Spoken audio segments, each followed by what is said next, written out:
بسم الله الرحمن الرحيم.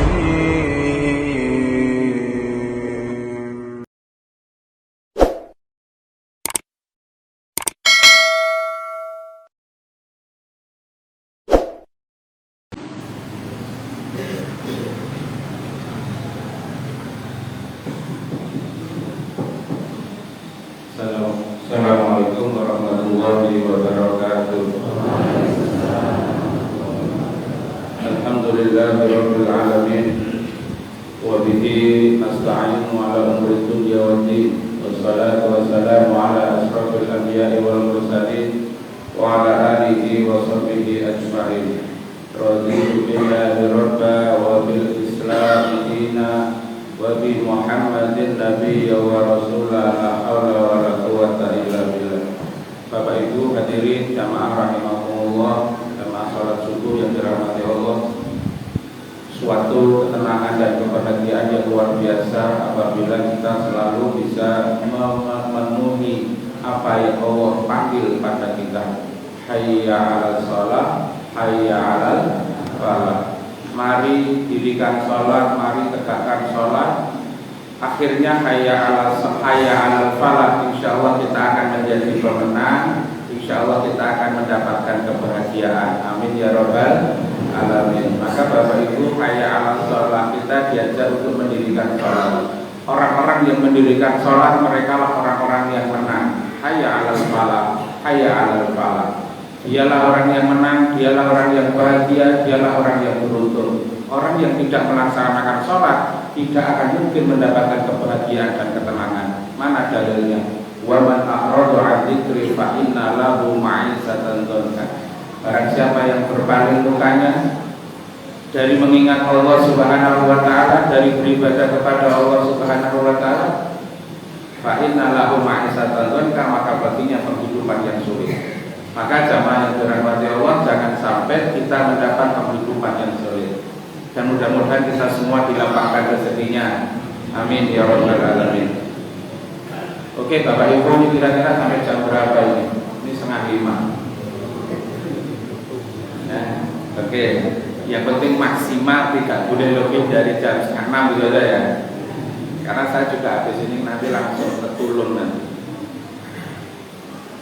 Bapak Ibu jamaah yang dirahmati Allah, nanti saya kasih saya sampaikan 10 menit, nanti saya buka tanya jawab 10 menit, saya buka tanya jawab. Jadi saya tidak langsung belajar ngaji terus, tidak Bapak Ibu. Oke, judulnya adalah Al-Quran Benteng Moral. Al-Quran bentengnya moral. Kalau kita pengen moral yang baik, kita pengen akhlak yang baik, kita punya perilaku yang baik, kembalilah kepada Al-Quran. Ya. Jadi kalau kita ini pengen jadi orang yang baik, kembali pada Quran. Kita pengen jadi orang yang bahagia, kembali pada Quran.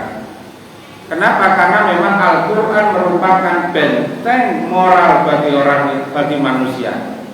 Maka Bapak Ibu jamaah yang dirahmati Allah, mohon maaf ya. Al-Quran itu adalah ilmu dari segala ilmu. Pengetahuan dari segala pengetahuan adalah Al-Quranul Karim. Kembali pada Quran. Maka hadirin wal hadirat rahimakumullah, pada pagi hari ini saya akan menyampaikan surat An-Nahl ayat 90. Nanti silahkan dibuka di rumah. Apa sih isi An-Nahl ayat 90 ini? Inna a'udzubillahi minasyaitonir rajim. Bismillahirrahmanirrahim. Innallaha ya'murukum bil 'adl. Pertama, wal ihsan yang kedua, kemudian wa ita'idil qurba yang ketiga, wa yanha 'anil fahsya'i wal munkar yang keempat, kemudian wal bagh yang kelima. Semuanya itu adalah ya'idukum la'allakum tadzakkarun. Itu semua adalah peringatan buat kita sehingga untuk kita ambil pelajarannya. Maka 5 hal ini Bapak Ibu yang dinamakan dengan akhlak. 5 hal ini adalah satu yang sangat penting dalam kehidupan kita.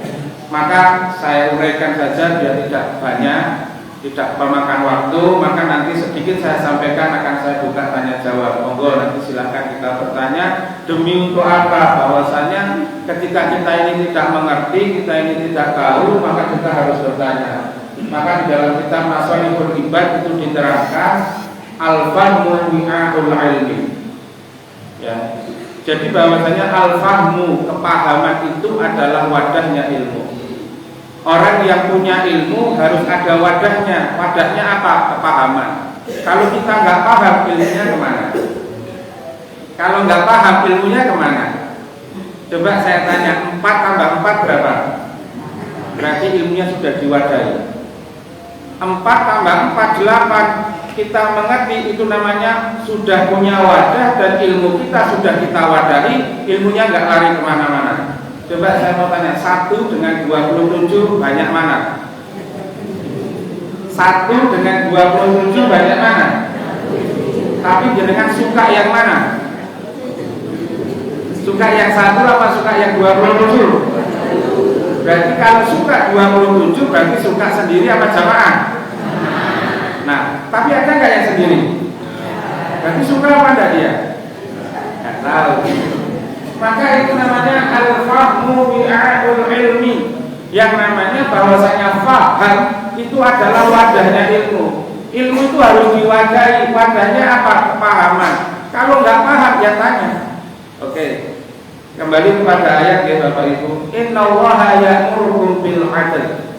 Yang pertama, akhlak yang pertama adalah bahwasanya Allah memerintahkan kita untuk berlaku adil. Jemaah yang dirahmati Allah, adil itu apa? Jangan sampai ayat ini itu nggak sulit dilakukan. Ayat itu nggak tepat itu, jangan sampai. Maka innallaha ya'murukum bil 'adl. Ya, bahwasanya Allah itu memerintahkan kita untuk berlaku adil. Coba, ini sayangnya nggak ada hadiah pagi-pagi ya. Coba adil itu apa? Dari ibu sebelah sini, ya dari sini ke sini. Adil itu apa bu? Ya apa itu terjemahkan sehariannya? Menempatkan suatu pada tempatnya. Oke. Jadi Bapak Ibu, yang namanya adil adalah menempatkan suatu pada tempatnya. Menempatkan tempat pada semestinya, menempatkan sesuatu pada posisinya, itu namanya al-adlu. Jadi menempatkan tempat pada yang semestinya, menempatkan satu tempat pada posisinya, menempatkan sesuatu pada tempatnya, itulah namanya adil.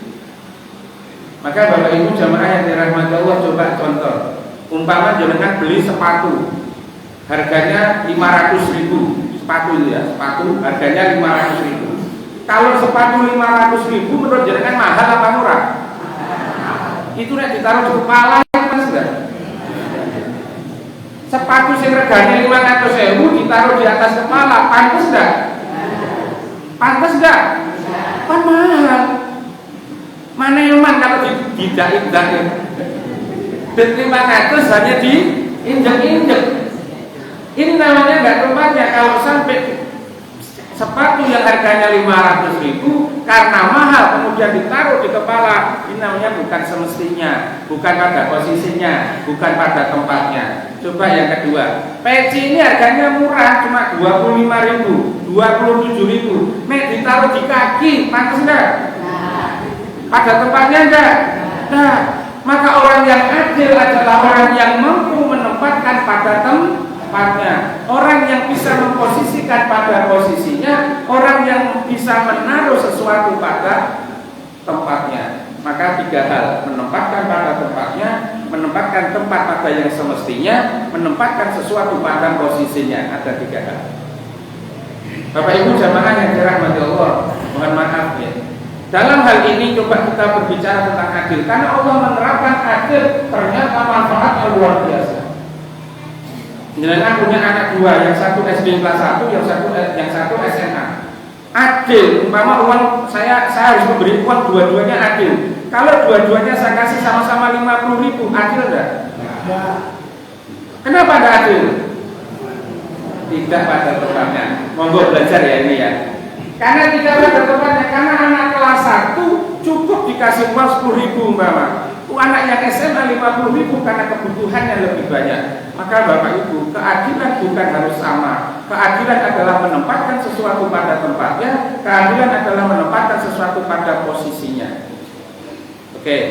Kemudian jamaah yang dirahmati Allah, sekarang saya kasih contoh yang lain. Seorang suami harus menjadi apa? Seorang suami itu harus sesuai dengan tempatnya. Seorang suami harus sebagai posisinya. Kalau kita sebagai seorang suami, di mana tugas kita? Apa yang harus kita lakukan? Apa yang harus kita kerjakan? Seorang istri, apa yang harus kita lakukan? Apa yang harus kita kerjakan seorang istri? Seorang anak kepada orang tuanya harus menempatkan, harus memposisikan. Ini juga adalah keadilan. Kemudian guru kepada muridnya, apa yang harus dilakukan, apa yang harus dikerjakan.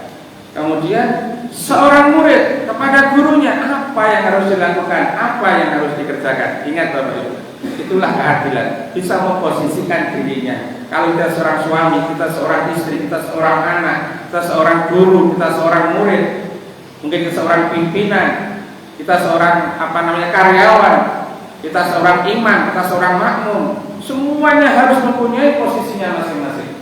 Artinya menempatkan dirinya pada tempatnya, menempatkan tempat pada posisinya, kemudian menempatkan tempat pada yang semestinya. Maka Bapak Ibu jamaah yang dirahmati Allah, ternyata Allah mengatakan yang pertama kali, innallaha ya'murukum bil 'adl. Ini luar biasa. Monggo setelah saya yakin penjenengan bisa menafsirkan sendiri, memposisikan pada tempatnya, tempat pada yang semestinya, menempatkan pada posisinya. Seorang guru mana posisinya, seorang orang tua mana posisinya, seorang anak mana posisinya. Oke, okay. Pertama tadi apa? Adil. Jadi adil harus kita bisa memposisikan. Umpama sekarang saatnya ngaji, posisi. Saatnya kita ini harus ibadah, posisi. Saatnya kita harus bekerja, saatnya kita harus membantu orang, saatnya kita harus menolong orang. Adalah itu semua adalah posisi kita. Di situ adalah tempatnya kita menempatkan pada tempatnya. Al-adlu. Maka Bapak Ibu jamaah yang dirahmati Allah, memang yang namanya adil itu gampang apa susah? Susah. Untuk seperti itu susah. Untuk memposisikan pada posisinya, menempatkan pada tempatnya itu adalah susah. Oke, satu bahasan karena waktu. Ada yang mau ditanyakan Bapak Ibu tentang al-adlu? Silakan kalau ada. Ada yang tanya? Kalau enggak kita lanjut ya. Yang kedua, karena nanti ada kesempatan tanya jawab. Yang kedua, setelah innallaha ya'murukum bil 'adl, kemudian ya'murukum bil ihsan. Coba saya mau tanya, apa itu ihsan? Ihsan apa Bu? Pak Ihsan ya, Pak Ihsan. Ternyata jamaah yang dirahmati Allah, saya mau tanya, gimana posisinya antara adil dengan ihsan, mana yang lebih tinggi? Adil dengan ihsan, mana yang lebih tinggi? Subhanallah. Maka ayatnya pertama al-adlu, yang kedua al-ihsan. Ternyata ihsan mempunyai posisi yang lebih tinggi daripada adil. Ihsan mempunyai posisi yang lebih luas daripada al-adlu. Kenapa Bapak Ibu? Karena ihsan itu bisa dilihat dari sisi dari dua aspek. Yang pertama adalah ihsan dalam sisi sosial, berbuat baik secara sosial. Ada ihsan dalam sifat individu pribadi yang ibadah. Jadi orang mengatakan dirinya baik itu ada dua, baik ibadahnya, baik sosialnya. Ada orang yang sosialnya baik tapi ibadahnya tidak baik. Ada orang yang ibadahnya baik tapi sosialnya tidak baik. Jadi kita membangun kebaikan ini kita lakukan dalam kehidupan kita sesama masyarakat ini, sesama jamaah ini, sesama keluarga kita ini. Monggo Bapak, ini ihsan. Maka ihsan mempunyai posisi yang lebih luas daripada al-adlu. Ya. Ihsan mempunyai posisi yang lebih luas daripada al-adlu. Maka Bapak Ibu jamaah yang dirahmati Allah, juga kita lihat dalam surat Al-Imran ayat 134. A'udzubillahi minasyaitonir rajim. Bismillahirrahmanirrahim. Alladzina yunfikuna amwalahum alladzina yunfikuna fis sarai wad dharra. Maaf. Yang pertama ya, alladzina yunfiquna fis sarra'i wal dharra. Yang kedua, wal kadhiminal ghaidha. Yang ketiga, wal 'afina 'anil nas. Coba kita lihat. Ya. Ternyata jamaah yang dirahmati Allah, orang yang menafkahkan hartanya dalam keadaan sempit dan dalam keadaan lapang. Ini ihsan, ini kebaikan. Jadi orang mau melakukan kebaikan jangan kalau longgar saja. Nek longgar tak tulung, nek longgar aku ora nulung. Nek aku longgar tak sedekah, nek gak longgar aku gak sedekah. Itu salah. Ihsan melakukan kebaikan adalah fisarra'i wal dharra. Dalam keadaan sempit, dalam keadaan lapang, kebaikan tetap harus ada. Kita dalam keadaan susah sekalipun harus tetap berbuat baik.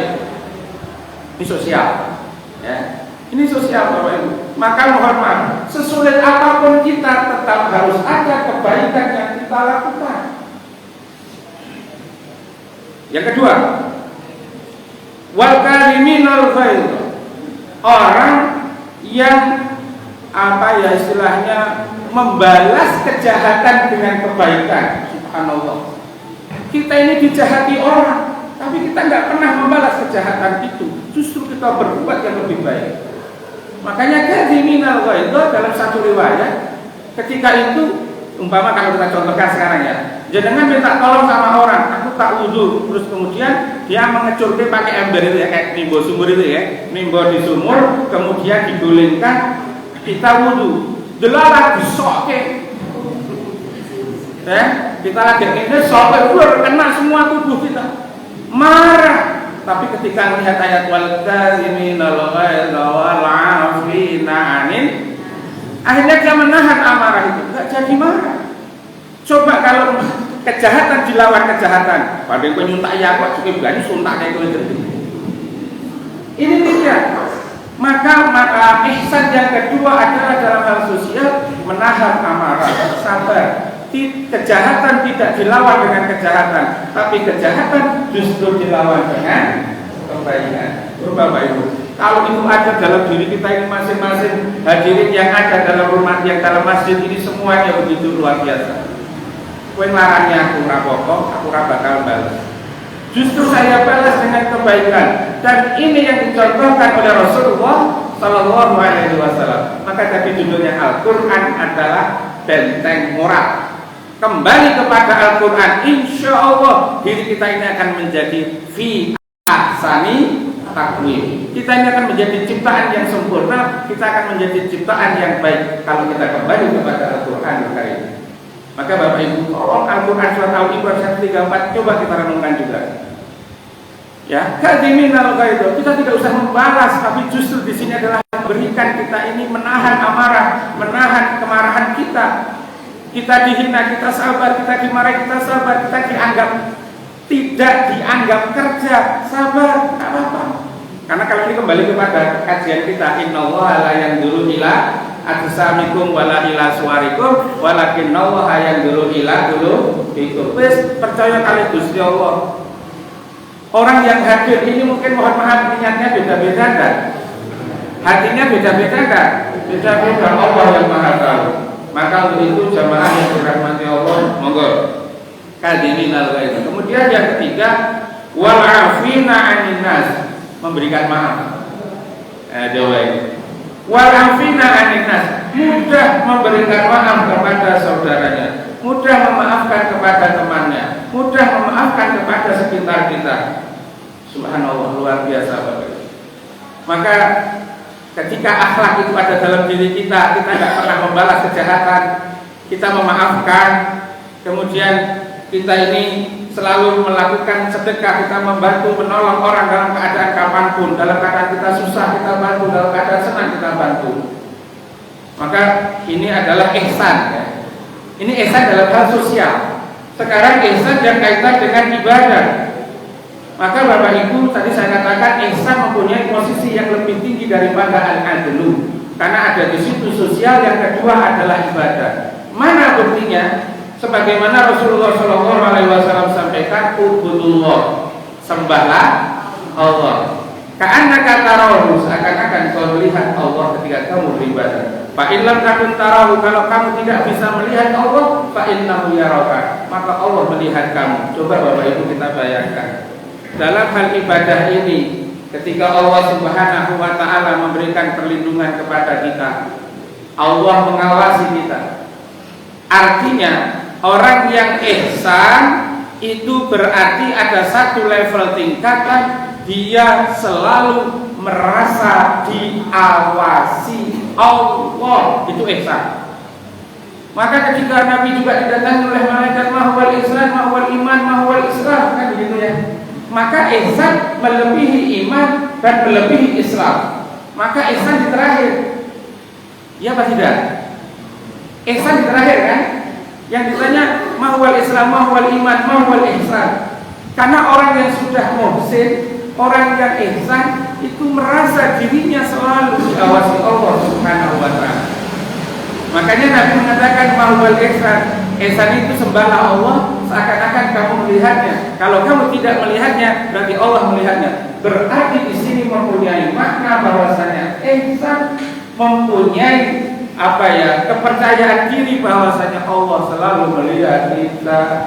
Ketika digabungkan iman, Islam, iman, kemudian ihsan, inilah akan menjadi kekuatan yang luar biasa. Maka untuk itu paling tidak ketika kita bisa, ihsan adalah selalu merasa kita diperhatikan oleh Allah. Itu Bapak. Kalau kita ini hanya diperhatikan manusia biasa, kita dipuji manusia kecil. Tapi kalau sudah kembali kepada Allah, Allah yang memperhatikan kita. Kita diawasi Allah, kita kemana saja dilihat Allah, kita diawasi Allah, kita ngaji diawasi Allah, kita kerja diawasi Allah, kita pergi kemana-mana saja diawasi oleh Allah Subhanahu wa taala. Ihsan. Maka innallaha ya'murukum bil 'adli wal ihsan. Ihsan secara sosial seperti ayat yang saya sampaikan. Kemudian ihsan yang kedua adalah bagaimana kita ini untuk melakukan ibadah kepada Allah dan kita selalu diawasi oleh Allah Subhanahu wa taala. Sekarang contoh ihsan dari sahabat. Contoh ihsan dari sahabat ini yang dilakukan oleh Abu Bakar As-Siddiq. Ini luar biasa Bapak. Ya, ketika Abu Bakar As-Siddiq memberikan contoh ihsan kepada kita, ketika itu Abu Bakar sedang mengumpulkan rakyatnya dan dia mengatakan kepada rakyatnya, karena Abu Bakar itu adalah khalifah ya. Kemudian apa yang dikatakan oleh khalifah? Sekiranya rakyatku ini kelaparan, biarlah aku orang yang pertama kali merasa lapar. Coba jangan bayangkan. Saya ulangi ya. Sekiranya rakyatku ini kelaparan, biarlah aku orang yang pertama kali merasakan kelaparan. Namun jika rakyatku ini kekenyangan, biarlah aku orang yang paling terakhir kenyang. Ketika rakyat saya kenyang, biar saya yang terakhir kenyangnya. Ini sosok seorang pemimpin khalifah yang luar biasa. Maka sekarang jarang kita jumpai pemimpin-pemimpin yang ihsan seperti ini. Ini Pak Ihsan sudah jadi pemimpin Pak. Ya, pemimpin-pemimpin yang ihsan seperti ini. Kalau rakyatnya lapar, biar aku yang pertama kali merasakan kelaparan. Rakyatku miskin, biar aku yang pertama kali miskin. Tapi kalau rakyatku kenyang, biar aku terakhir yang merasakan kenyang. Kira-kira nek pemimpin saya ini bawa kenyang sih dewa kayak itu. Kudu sing dhewe itu bagian kan ngono ya. Mohon maaf. Kalau kabeh itu bagian aku kudu entuk dhisik dhewe. Maka Bapak Ibu ayo kita rubah itu semuanya. Ihsan tidak seperti itu. Maka untuk itu mari ihsan ini kita rubah. Bahwasanya ihsan ini menampilkan dalam diri kita seorang pribadi, seorang sosok muslim yang baik. Hadirin rahimakumullah, poin yang kedua ada yang ditanyakan atau mungkin ada yang kurang paham atau mungkin ada menambahkan. Maka Bapak Ibu, ihsan yang pertama adalah al-adl, yang kedua al-ihsan. Ihsan ada dua, secara sosial dan secara individu ibadah. Maka tingkatan yang kedua ini adalah mari kita selalu diawasi Allah. Dan dari contoh sosial adalah dari sahabat, dari Abu Bakar As-Siddiq. Dia mengatakan Inilah sosok dimanapun kita berada di Bapak Ibu. Umpama mohon maaf, jenengan sedang ada acara apapun, ada perkumpulan apapun, mohon maaf, umpama pengajian, masak, membuat makanan-makanan, mohon maaf, ketika jenengan ibu-ibu yang masak menyediakan makanan, dalam pikiran Anda bagaimana? Aku kudu itu apa tidak kalian sih? Keju makan jamaah dulu apa aku kudu dulu bagian sih? Ibu-ibu, Jojo wis bungkus dhisik. Jangan, ibu-ibu jangan begitu. Masak go Jumatan udah pokoknya masak. Wis didahar semua, enek turahan alhamdulillah. Ora enek turahan yo alhamdulillah. Ojo udah ada sih ora mana. Sisih-sisih. Terus kosor-kosor itu enggak usah. Ini pemimpin. Marilah ya. Kita sudah mendahulukan rakyat kita mendahulukan jamaah kita ini. Mohon maaf, ketika ibu-ibu masak, berarti ibu-ibu ini pemimpin. Ketika ibu-ibu masak, itu pemimpin. Seperti dalam rumah tangga, ketika ibu masak bandeng, kira-kira kayak anak ese apa jiko ibunya sih? Kayak orang mungkin. Maka kita ketika kita ini masak, ya sudah kita ini pemimpin dan kabeh sudah jamaah jangan makan dulu. Setelah nanti ada turun baru kita. Seperti kita umpama ada walimatul urus yang penting siapa dulu? Undangan dulu semuanya diberikan semua. Ada turahan dulu alhamdulillah baru kita bagi bersama. Begitu. Ya ini salah satu contoh bagaimana ihsan ditampilkan dalam kehidupan kita. Maka amanah harus bisa Bapak Ibu. Yuk kita berbuat wis men liyane sik kabeh wae. Awake dirakumanan ora aja mutus. Terus nek ora ubah masak meneh. Lah piye kok teh kabeh teh. Bapak Ibu jamaah yang dirahmati Allah, suatu pahala yang luar biasa ketika kita masak masakannya habis. Coba jenengan masakannya sing teko. Gak ada yang datang, gak ada yang makan, gak ada yang apa. Subhanallah, akan satu kesedihan dalam kehidupan kita. Ketika kita mau bersedekah, gak ada yang mau menerima. Coba jangan bayangkan. Aku ini mau bersedekah, tak kasih orang gak mau, tak kasih gak mau, sedih gak? Susah gak? Susah. Maka ketika kita bersedekah, orang ada yang mau menerima sedekah kita. Subhanallah. Maka Bapak Ibu, yang kedua, jangan membahagiakan orang sedekah. Jangan kasih Jumat, kasih makanan apapun, itu adalah sedekah. Itu adalah ibadah menjenengan. Orang yang makan mohon maaf, ketika dia di rumah gak ada nasi, gak ada lauk, ke masjid enek nasi, enek lauk, seneng banget. Dahar lahap, senang sekali dia. Pahala buat penjenengan. Maka Bapak Ibu jamaah yang dirahmati Allah, mari nanti kalau suatu saat akan saya sampaikan kelebihan keutamaan bersedekah, keutamaan berbuat baik luar biasa. Bahkan ada yang mengatakan dalam satu riwayat, jenengan umpama ya punya duit, kemudian suatu saat ada orang lewat, kemudian dia bannya bocor, motornya bocor, kemudian jenengan kasih uang, orang itu menambahkan ban, itu pahalanya lebih baik. Atau orang kelaparan, dia nggak bisa makan, kemudian jenengan belikan makanan, kemudian dimakan oleh orang itu lebih baik daripada mohon maaf jenengan berangkat ibadah haji. Kan sulit tuh. Wah, menunggu nggak tenang. Ya kan sulit. Maka Bapak Ibu, yuk kita kembali kepada permasalahan kita ini.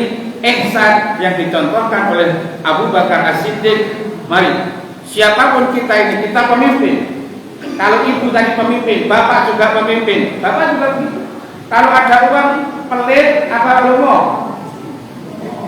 lomo, kasihkan istrinya, kasihkan anaknya. Ini bagianmu, ini milikmu. Silahkan kau pakai, silahkan kau gunakan. Artinya Bapak Ibu, bagaimana kita ini memposisikan, biarlah aku yang lapar duluan dan biarlah aku yang kenyang. Yuk, kita ulangi. Biar aku lapar yang pertama, kenyang yang terakhir. Itu ciri pemimpin. Ya Bapak Ibu, jangan nek kenyang, nek lapar, aku kudu lapar keri-keren. Aku lapar keri-keren, berarti kabeh beda lapar sing aku lagi lapare keri. Yo jangan. Nek kenyang, aku kenyange sing dhisik, liyan nek kenyange keri. Ya memang begitu Pak. Dalalah salah ya ngoten itu.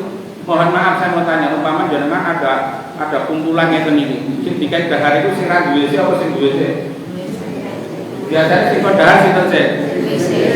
Karena itu salah, salah. Si kodaan itu dulu. Ini kita akhirnya pimpinan-pimpinannya membahas. Padahal pimpinannya berdino wes. Ini ya wes karena budaya kayak gitu, istilahnya ihtiram, menghormati, menghargai. Akhirnya senior-senior atau orang-orang yang tua suruh makan dulu, ya tidak apa-apa lah kan. Karena ini akhirnya tradisi, ya sudah yang berjalan seperti itu, nggak apa-apa lah. Tetapi kalau bisa Bapak Ibu ya diprioritaskan, setelah mereka baru mereka yang ya udah ya bisa cepat ambil nasi kan, dan makan sana. Karena satu kebahagiaan yang luar biasa. Oke. Yang ketiga adalah Allah memerintahkan innallaha ya'muru bil 'adli wal ihsan wa ita'i dzil qurba. Bapak Ibu, di sini kita harus memberi kepada kerabat kita, teman dekat kita, keluarga kita. Maka ada satu pertanyaan Bapak Ibu. Ada pertanyaan, kenapa harus karib kerabat atau keluarga yang lebih diutamakan? Kan wa ita'i dzil qurba kan? Silakan dibahas ayatnya. Wa ita'i dzil qurba, memberikan sesuatu kepada karib kerabat. Orang terdekat, siapa? Keluarga, siapa? Teman, siapa? Tetangga. Saya ulangi ya. Wa ita'i dzil qurba, memberikan kepada karib kerabat. Siapa? Keluarga. Siapa? Teman dekat. Siapa? Tetangga, masyarakat. Nah, di sini Bapak Ibu, kalimat ita, memberi itu adalah suatu peristiwa yang luar biasa. Memberi kepada teman, memberi kepada orang sekitar kita. Karena orang memberi itu mempunyai sesuatu yang agung dan bernilai tinggi. Mohon maaf, jenengan jangan pernah menyepelekan pemberian. Jenengan memberi senyum saja, hitung sedekah enggak? Sedekah. Mulai doanya dosennya senyum kabeh. Sedekah. Maka Bapak Ibu, jenengan bersenyum saja sedekah. Jenengan bersikap baik saja sedekah. Menghormati, menghargai sedekah. Maka Bapak Ibu jamaah, memberikan sesuatu, memberi itu dalam Islam suatu tingkatan yang sangat tinggi dan yang sangat agung, mulia sekali. Maka mohon maaf, tangan di bawah lebih baik dari di atas, apa di atas lebih baik dari di bawah? Enggak, ayo almanar harus semangat, harus sepakat. Tangan di atas lebih baik atau tangan di bawah lebih baik? Coba yang keras sampai masjidnya gemetar. Tangan di atas lebih baik atau tangan di bawah lebih baik? Ini pernyataan jenengan loh. Tangan di atas lebih baik. Ya sudah, ayo beri. Kita suka memberi daripada tangan di bawah. Karena bagaimanapun, mohon maaf, kalau jenengan saya tanya, jenengan pilih tangan yang ini apa ini? Pilih yang pertama apa kedua? Ini yang pertama, ini yang kedua. Pilih yang mana? Pilih yang kedua ya. Kalau jenengan pengen yang kedua, yuk saya kita ini dengan EKB.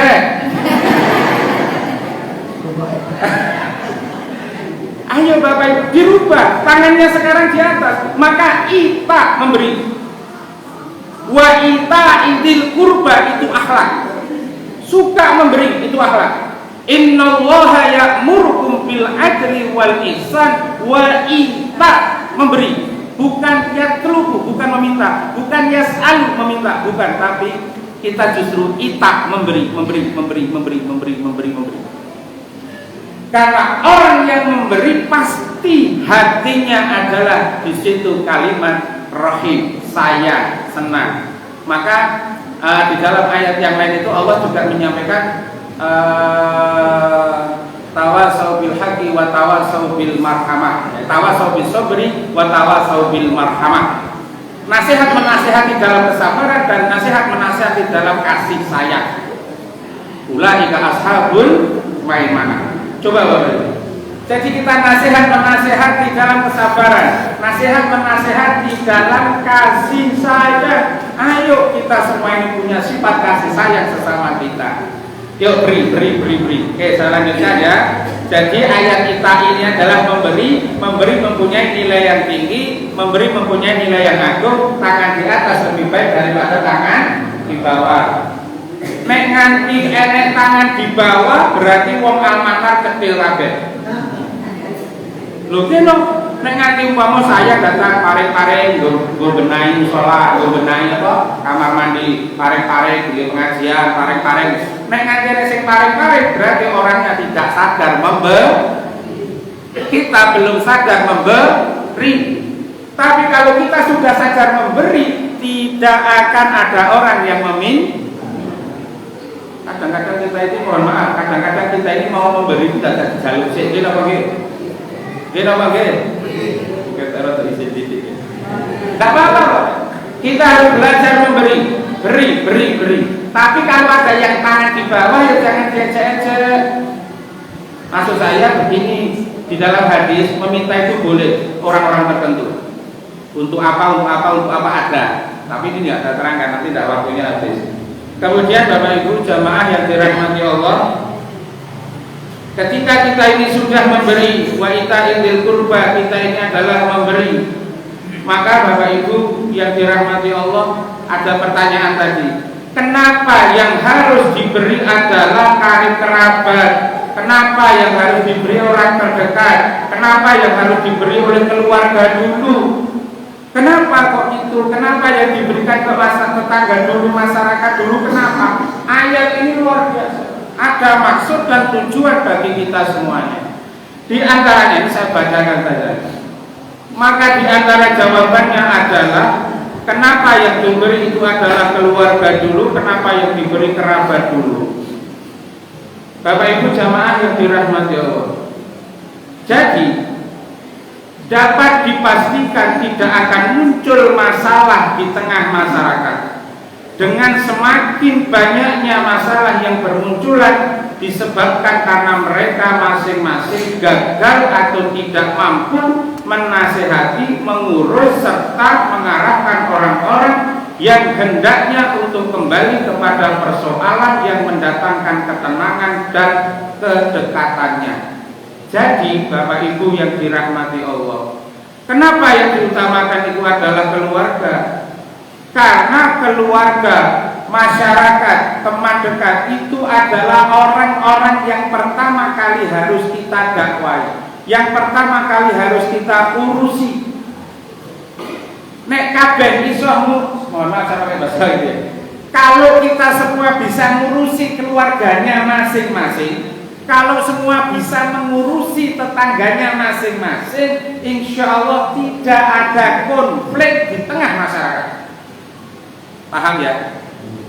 Maka kalau Mas Fajar ngurusi keluarganya, ngurusi tetangganya dengan baik, saya ngurusi keluarga saya, ngurusi tetangga saya dengan baik, Mas Tommy ngurusi tetangga, ngurusi keluarga dengan baik, Wabil ngurusi tetangga, keluarga dengan baik, Wabil, ada konflik nggak di masyarakat? Kalau semuanya sudah diarahkan dan semuanya sudah dimengertikan dengan agama Islam, maka di dalam nanti silahkan dibuka di dalam surat Al-Baqarah ayat 269. Di situ baru kita kalau semua itu mengerti agama Islam, semua mengerti Quran, maka tidak ada masalah, tidak ada konflik karena semua sudah dididik menjadi yang baik. Wa ita'il qurba. Artinya apa Bapak? Mendidik orang yang di dalam sendiri lebih baik daripada mendidik orang lain. Awali dulu dari keluarga kita, awali dulu dari tetangga kita. Kalau semua tetangga ini saling kita membimbing semuanya, insya Allah tidak ada masalah dalam konflik kehidupan. Tapi sayangnya wa ita'il qurba ini mohon maaf. Saya mau tanya Bapak Ibu semua, mengurus keluarga dengan mengurus orang lain lebih sulit mana? Mengurus keluarga, artinya ngandani keluarga dengan ngandani orang lain lebih mudah mana?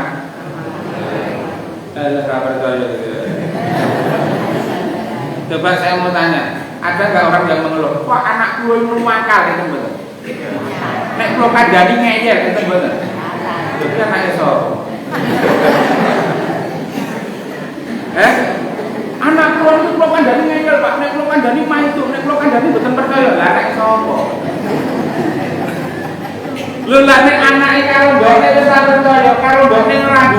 bapaknya ra manut, nah terus kudu manut sapa? Maka disinilah kurban. Mari Bapak Ibu, Allah juga mengingatkan tu anfusakum wa ahlikum, keluarga. Maka kalau masing-masing keluarga ini sudah sesuai dengan perintah Allah, sesuai dengan Quran, tidak ada problem dan masalah dalam kehidupan. Kenapa? Karena semua tenang, semuanya mendekat kepada Sang Pencipta yaitu Allah Subhanahu wa taala. Maka Bapak Ibu mohon maaf kalau dunia pesantren ya. Dunia pesantren itu karena mereka bisa rukun, mereka bisa tenang, mereka bisa bersatu padu untuk meraih sebuah kesuksesan karena tujuannya adalah akhirat. Kita tidak mengejar duniawi, yang kita kejar adalah ukhrawi. Mohon maaf, ini kalau kita ini kembali kepada fitrah yang sesuai dengan apa yang diperintahkan Allah Subhanahu wa taala. Karena orang pesantren adalah memandaikan, memintarkan. Bagaimana 24 jam kita ini memandaikan orang, memintarkan orang, mengajari orang, mengawasi orang, melindungi orang-orang, anak-anak kita. Maka kembali Bapak Ibu jamaah yang dirahmati Allah, tolong bagaimana kita ini berbuat wa ita'idil qurba adalah kepada saudara kita, kepada tetangga kita, karena memang itu yang lebih sulit dalam kehidupan kita. Oke, jadi yang ketiga adalah ita'idil qurba, berarti kita lebih fokus, lebih konsen kepada siapa? Orang luar atau orang dalam? Orang dalam. Maka Bapak Ibu doakan ya, mudah-mudahan dengan kegiatan ini kita bisa merukunkan almanar, menyatukan almanar, ya kan? Ini karena apa? Karena semua kita ajak kepada Quran. Yuk kita belajar Quran, yuk belajar Quran, yuk belajar Quran. Kalau semua kembali kepada belajar Al-Quran, insya Allah di situ akan terjadi kerukunan dan keindahan dalam kehidupan ini. Oke, kemudian Bapak Ibu itu yang ketiga, yang keempat, yanha 'anil fahsya'i wal munkar. Ini selalu kenapa di bawah ya? Karena ini adalah dalam Islam kalau tidak ada kalimat fahsya dan munkar maka kita kurang sempurna. Tetapi yang jadi pertanyaan ini supaya Bapak Ibu tahu semuanya. Kenapa ayatnya itu setelah wa ita'idil qurba, kenapa tidak wa'muru bil ma'ruf wa nahyu 'anil munkar?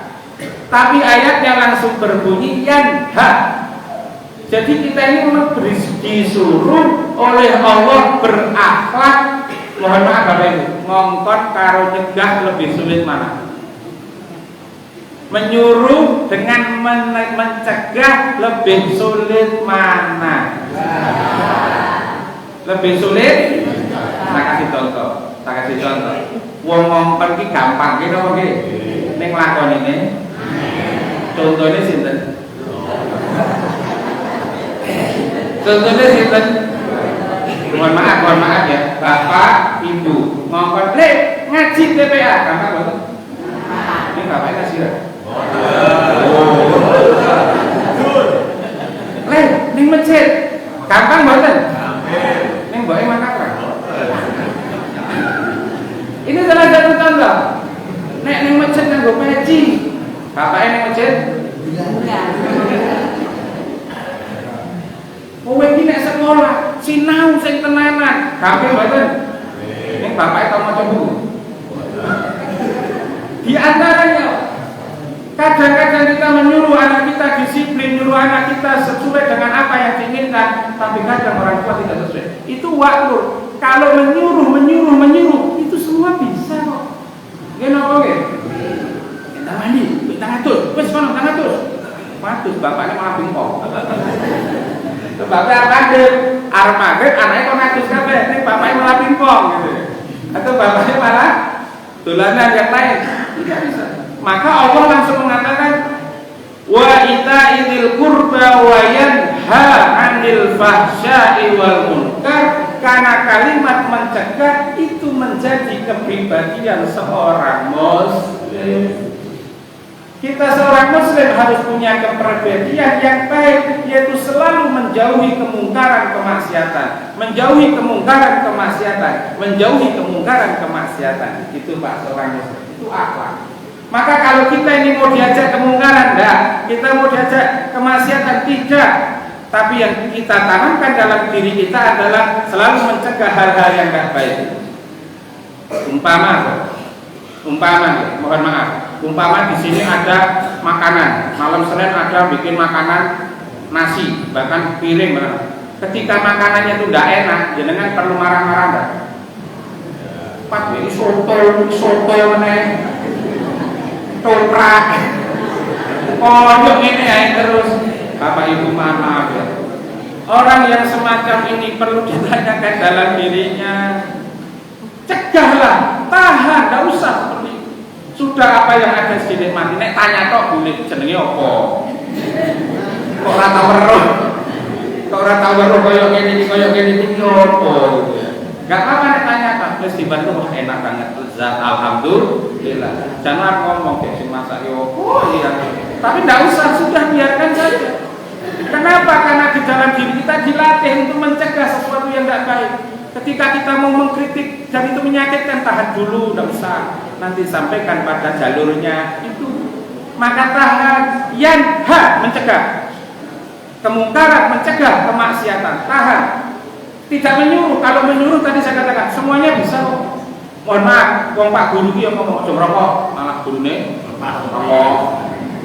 Itulah artinya menyuruh tidak dimasukkan dalam ayat ini, yang dimasukkan adalah yanha. Karena yanha mencegah, menjauhi kejelekan, menjauhi kemaksiatan harus kita utamakan. Paham ya Bapak Ibu nggih? Maka mulai sekarang kalau jenengan itu sudah panggilan adzan berangkat. Nek males tahan, hilangkan. Aku harus segera berangkat ke masjid. Kita melakukan apa? Segera datang ke masjid. Oke, yanha anil fahsya wal munkar. Bapak Ibu, ini saya tekankan dulu fahsya dengan munkar. Fahsya dalam ayat-ayat lebih cenderung kepada zina. Ya. Fahsya lebih cenderung kepada suatu yang zina, yang porno, yang jorok, yang seronok, itu fahsya. Maka wala taqrabu zina wa innahu kana fahisatan wa sa'a sabila. Dan orang yang melakukan perzinahan itu adalah merugikan banyak elemen. Tidak saya sebutkan dalam tafsir itu banyak orang melakukan perzinahan. Dampaknya luar biasa. Maka untuk itu di dalam ayat ini jauhi, tinggalkan itu sejauh-jauhnya. Pacaran tinggalkan, seronok-seronok tinggalkan, dan jorok-jorok tinggalkan. Walaupun sekarang di televisi nek guyon, nek canda mesti larine neng kono kuwi, terserah. Yang penting kita jangan seperti itu. Yang kedua, kemungkaran. Mari Bapak Ibu, yang fasad dan yang mungkar lebih luas yang mungkar. Itu pun jangan kita ikuti, tinggalkan semuanya. Maka kalimatnya yanha, mencegah. Mencegah berarti meninggalkan semua. Walaupun dalam satu kaidah al-amru bisai'in amrun an dinihi ya. An-nahyu an sayin al-amru an dinihi, nahyun an dinihi, amrun an dinihi dan sebagainya. Itu tidak usah kita bahas. Yang penting yang di sini adalah kalimat yanha. Yang terakhir Bapak Ibu, al-baghyu. Nah, ini yang terakhir ini Mas. Al-baghyu itu adalah permusuhan. Innallaha ya'murukum bil adli. Itu kalau ada khotib yang mengatakan itu, kalau dipahami ya. Innallaha ya'murukum bil adli wal ihsan wa ita'i dzil qurba wa yanha 'anil fahsya'i wal munkar wal baghi. Permusuhan.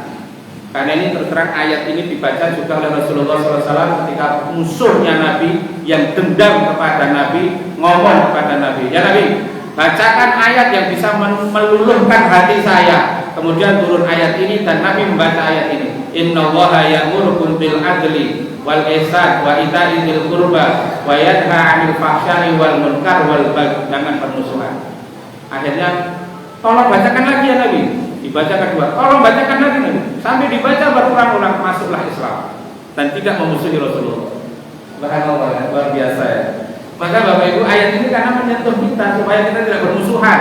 Ya, kalau ayat yang tadi saya sampaikan Al-Imran 134, wal kadhibina al-ghaidha wal 'afina 'anil nas, itu menjadi pakaian kita seorang muslim. Oke, saya kembalikan karena terakhir permusuhan Bapak Ibu. Saya mau tanya, bermusuhan itu boleh tidak? Jujur, bermusuhan boleh tidak? Tidak boleh. Kenapa kok bermusuhan itu tidak boleh? Pak Bu, mohon maaf, orang kalau bermusuhan pasti satu ada sifat kedengkian. Itu apa dia? Dengki, benci, mesti ada. Kemudian dendam, pasti ada. Maka tidak boleh. Permusuhan seperti itu tidak boleh, hilangkan semuanya. Maka untuk itu Bapak Ibu jamaah yang dirahmati Allah, dalam kehidupan kita, dalam konsep kita ini hidup di dunia ini, mari jangan sampai ada permusuhan, yang ada adalah persahabatan, yang ada adalah pertemanan, yang ada adalah persaudaraan.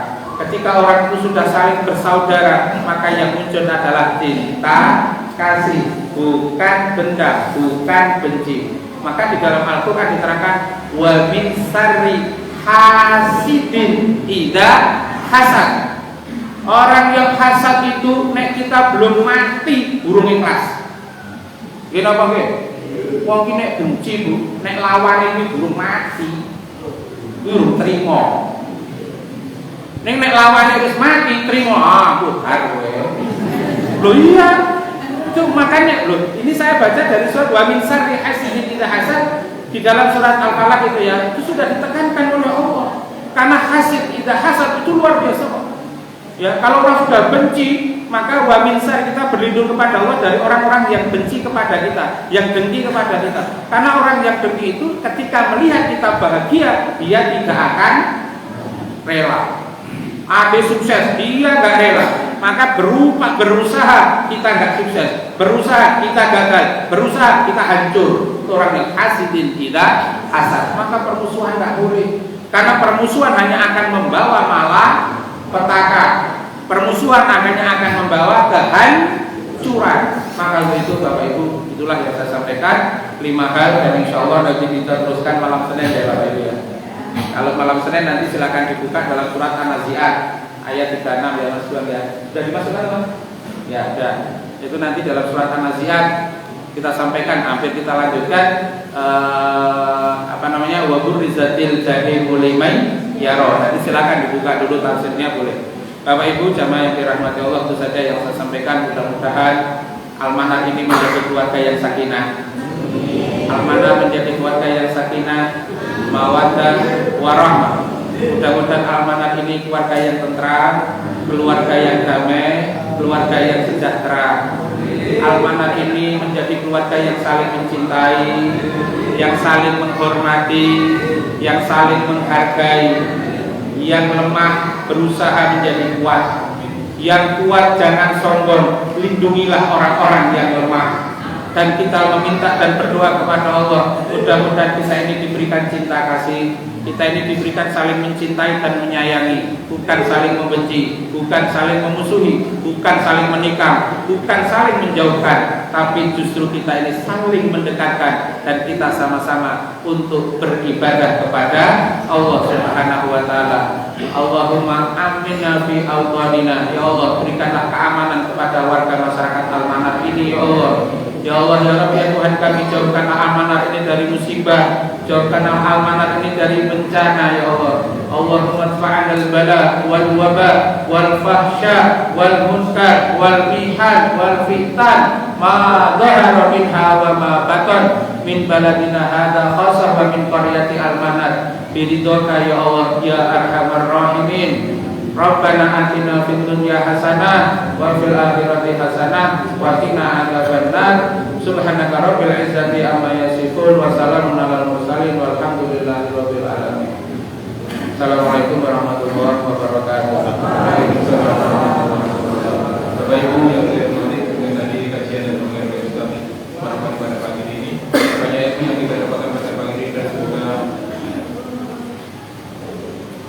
sebelum kita tutup, untuk anak-anak bisa masuk di depan. Ini ada bingkisan, ada hadiah dari Pak Anisia dari masjid. Monggo anak-anak mohon dibuka. Anak-anak semua mohon dibuka.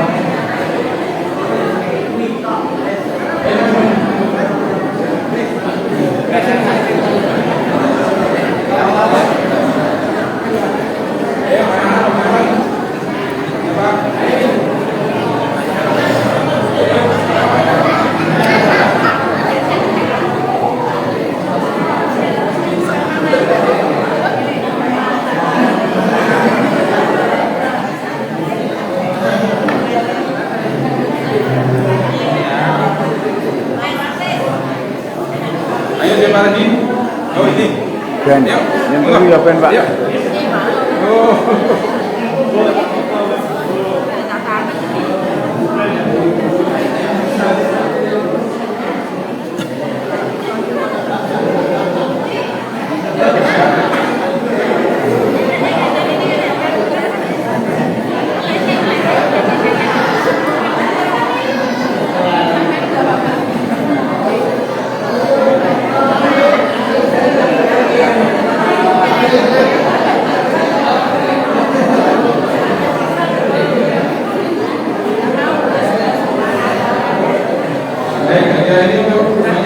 hadiah ini ya, akan mereka diberkati untuk